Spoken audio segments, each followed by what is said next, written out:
Whether you are a new podcaster or you have been doing it for a while, there are some podcasting myths that we tend to feed into or listen to that are just not relevant, especially when it comes to marketing our podcast. Today, we're going to talk through 6 potential podcast marketing myths that you might be following and what you should be doing instead, as well as talking about my upcoming podcast marketing workshop, which is free and you'll be able to join after this episode to learn more about how you can maybe step outside of just social media marketing and market your podcast in new and innovative and fun ways.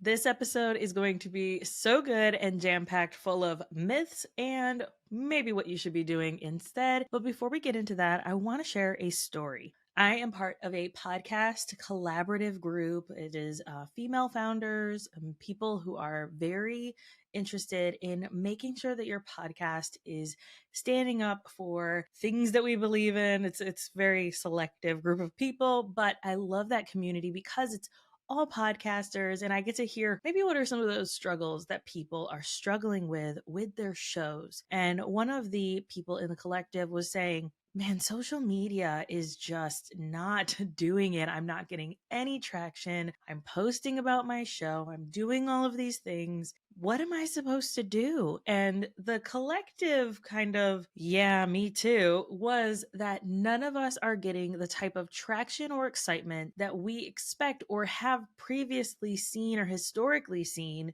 promoting our podcasts on social media. And I wonder if this is part of just social media and AI. Are people feeling like, is this AI creating it, or did a person actually create it? We've also been seeing some recent TikToks that have come out where it's two people talking as if they're on a podcast and they're promoting a product. But these two do not have a podcast, and these companies are using it as a way to promote their products without actually having these hosts or these two people have a podcast.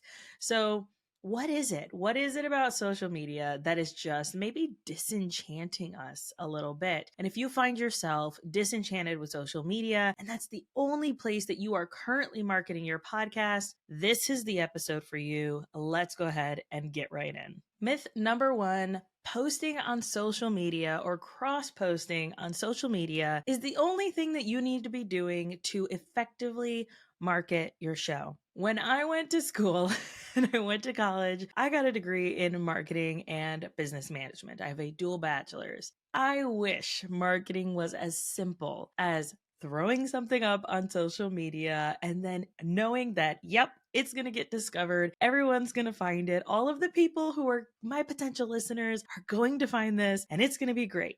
This oversimplifies this idea that marketing is social media. And I think we have it in our minds that that is the truth, when really it's not. Marketing is so much more. It's about what I like to say, starting with that market research, starting with where is it that my ideal listener is hanging out?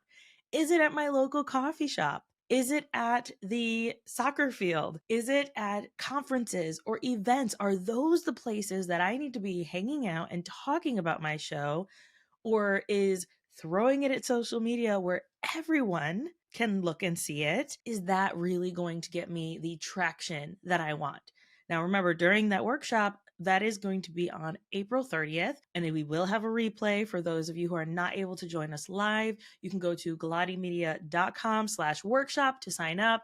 And if you're listening to this after the fact, we will have the replay available for you as well. Now, right after we do this workshop and I talk through plenty of different ways that you can market your podcast, we will also be doing a podcast marketing bingo challenge. Now, what I love about this is that I am going to be giving away one free podcast strategy audit where we will talk through your podcast. I'll audit your show and give you my tips, tricks, and strategies and things to do to improve your current show. Now, that is going to be well-rounded, not just around the marketing, and you get to ask me any questions that you want. So if bingo is something that you're interested in, as well as learning how to effectively and efficiently grow your show, then don't miss out on either of those, the workshop or the bingo challenge that will be happening afterwards. As far as I know, you should be able to get the bingo challenge at any time, but we're going to have a certain window where you will be able to get that free seat with me to talk through your podcast strategies. All right, let's go ahead and move on to myth number 2.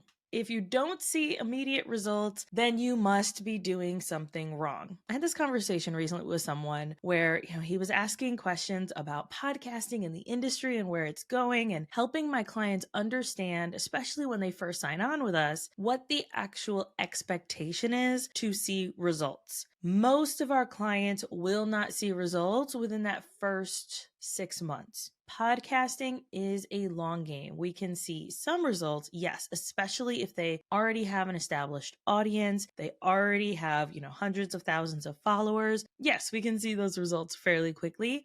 But for the majority of our clients who are focusing their attention on creating consistent content, we tell them a podcast should be approached just like as if you were to start a YouTube channel today. What would be your expectations?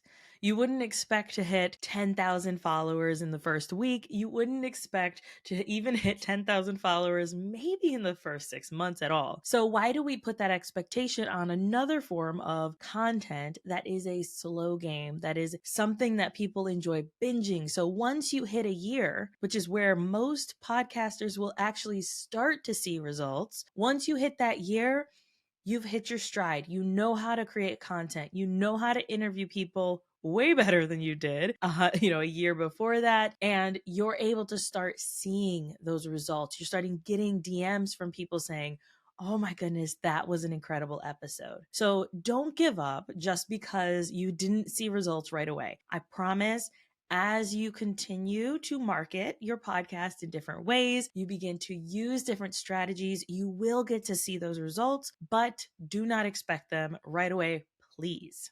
Myth number 3 is that you believe you maybe can't compete with those celebrities or those shows that have been around for years. Well, I don't think that you should be comparing yourself to celebrities at all, especially if you are an independent podcaster. I do think that there's some issue with this idea. This makes you feel like you are not even going to succeed, so why even bother? And I'm going to tell you now, your message is something that someone needs to hear. They need to hear your voice talking about what it is that you do. And I want to make sure that your message gets out there. So if you literally never work with me or you never listen to another episode, but you hear this sound bite of me saying, don't give up, someone out there needs to hear what you have to say, and you do it and you put your podcast out there, then I'm happy. That makes me happy because that is my mission. And reason why that's my mission is because growing up, I grew up in a cult. And if you've been listening for any amount of time, you know a bit of my story. But I grew up in a cult, which meant that my voice was not to be heard, I was not to be even seen, especially being a child in a cult. So cult leaders usually are the ones who have the ultimate power, the ultimate voice. And as someone who grew up there, it was like, you're a child, you don't have any voice, you don't have an opinion, you cannot say anything about what your life looks like. And I want to be able to empower not just my clients, but also you as listeners, that you get to put your voice out there. You get to have something incredible to say. So don't let this defeat you. Don't let this stop you. I am obviously very passionate about people creating impactful and mission driven podcasts. And I don't want you to give up. And I want you to do it effectively and efficiently so that you can actually reach your listeners. Myth number 4 is that SEO is not important. It's gone out the window. I don't need to worry about SEO for my podcast. That is not true. Please, for the love of all that is green, please focus on SEO for your podcast. I have a very dear friend, Emily Aborn. She's been on my podcast before. I've mentioned her many times on here. And she recently signed on with a client with a strategy session that they had been searching in their podcast player app. Not even Google, not anywhere else. They were in their podcast listening app. They searched for a topic. Her episode came up. They binged through a few of her episodes and then hired her and said, I need to have a strategy session with you. That is the power of SEO. So it goes beyond whatever is going to happen with Google in the coming years or even months, right? We're seeing some shifts and changes as search engines are changing and shifting. And so it's important that we focus on what is working right now, which SEO is still working. So let's make sure that we are going back, optimizing past episodes, and we're going to talk about that in the workshop. Optimizing past episodes, that is something I am painstakingly doing for listeners to leads. We're going to go back and fiddle through everything and make sure that all 100 plus of these episodes are optimized for search engines, not just for Google, not just for YouTube, but also for these podcast players as well. Number 5, you should only be inviting big names onto your show, and that is how you are going to grow. Again, I feel like this oversimplifies so much of marketing and so much of podcasting. When it comes to having really big guests, it's important that the content is still valuable for your listeners. So yes, you might see a spike in the number of downloads you get for that episode, but did anybody stay for anything else? Most likely not. And that is not something that you want or need to see in your stats. Makes you feel very frustrated. It makes you feel like, am I not good enough? A lot of that validation is external because that person was great. And obviously, people aren't staying for me. We don't need to feel like that. So instead, have some variety. Right. And this is to say you don't even have to have an interview style podcast to have a successful thousands of downloads podcast. We have one client where she recently hit 250 episodes, I want to say, or she's very close. And she has had almost exclusively solo episodes. About every 10 episodes, she will have one person on to talk. And so all of her other episodes are solos, and they are all a little less than 20 minutes per episode. So they're not very long. She's not going long about the topics. She's getting very straight to the point, and she is seeing thousands of downloads for her numbers. You have to be clear on what it is of your goal of having these interviews. Is it to get in front of these guests? And if so, then how are you being strategic with those relationships? Is it so that they can bring value to your audience? Is there someone who is maybe less of a celebrity or less of a public figure on that topic who has a small but very, very engaged audience that would be perfect for you? These are things that you really have to consider as you're being strategic with being able to grow your show and market your show into new places. So don't just focus on those big celebrities or those bigger names, because 9 times out of 10, they do not share your episode with their audience, which that's not something you need. You don't need to waste your time with that, especially if they're not also providing tons of value for your listeners. Myth number 6 is that you should only be focusing on promoting your most recent episode. Now, the reason that this is not good is because your podcast listeners can go back and listen to any of your episodes. And if that content is evergreen, then why are we not repurposing it? I'm going to give you some ways that I currently and very purposefully repurpose my content. So this week I had episode 13 of Successful Podcasting Unlocked, which is the sister podcast to this show. And that is all solo episodes, 10 minutes or less, or at least I try 10 minutes or less. That show had its 13th episode go live this week. On LinkedIn, I shared an article that was talking about episode 9. From that LinkedIn article talking about something that I talked about weeks ago, I was able to secure a podcast interview. So me being a guest on someone else's show. Not only that, I also had someone reach out and say, oh my goodness, I love what you're doing. Let's see if there's a way that we can collaborate. I was able to show up as an expert sharing an episode that happened weeks ago. I told my friend that she needed to do this as well, finding ways to repurpose that past content into something new. especially if that content is still relevant today. Obviously, for a podcast like a news podcast or a daily podcast where you're talking about more current events, it might not make sense. But for a show that is constantly churning out evergreen content that is valuable for all podcasters, no matter where they are in their journey, it's important that we're sharing it. Another way that I am purposefully re-sharing past episodes is 3 times a week on both LinkedIn and Facebook. I have evergreen posts go live.